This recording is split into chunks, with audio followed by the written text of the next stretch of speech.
Quan va començar la pandèmia, des del primer dia, Supervisió ens va avisar de que mantinguéssim els pacients aïllats a la seva habitació i a la planta.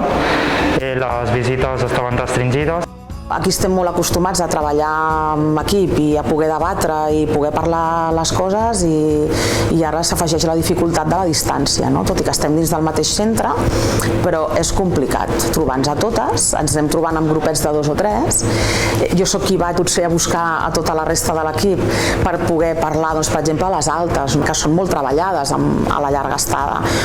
Hem posat mòbils a disposició, que n'hi ha un a cada planta, llavors les famílies poden trucar en aquell mòbil i li pots oferir al resident allà on estigui.